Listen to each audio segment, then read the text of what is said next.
Ce n'est un secret pour personne. L'agriculture française souffre. Les agriculteurs ne cessent de nous le rappeler. Il est impossible de survivre en subissant des contraintes plus lourdes qu'ailleurs en Europe, tout en affrontant une concurrence faussée.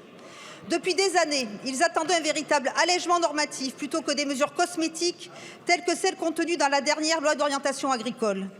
La proposition de loi déposée le 1er novembre, adoptée le 27 janvier au Sénat, répond enfin à cette attente, avec des mesures concrètes, au premier rang desquelles la fin de la surtransposition française sur l'acétamipride. Nous déplorons 65% de pertes de récolte de noisettes en 2024. 60% des fruits consommés en France sont issus de l'importation. Il est urgent d'agir pour permettre à nos producteurs de continuer à nous nourrir. En 25 ans, la France est passée de second au 6e rang mondial des exportateurs agricoles. À cause de l'ambiguïté et de l'embarras du gouvernement et du groupe majoritaire, l'examen du texte a été repoussé à de multiples reprises. Une preuve de plus que pour vous, le combat pour l'égalité des armes en agriculture n'est pas une priorité. En commission, nos agriculteurs ont fait l'amer constat de l'absentéisme du camp présidentiel et des LR d'ailleurs dans le cadre de la commission du développement durable et de l'acharnement de la gauche à détricoter le texte.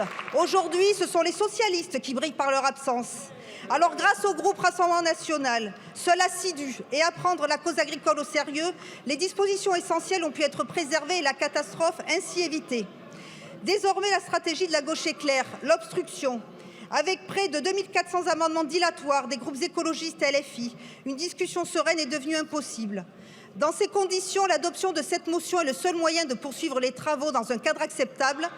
Nous voterons cette motion et cette motion ne peut passer que parce que le Rassemblement national la vote.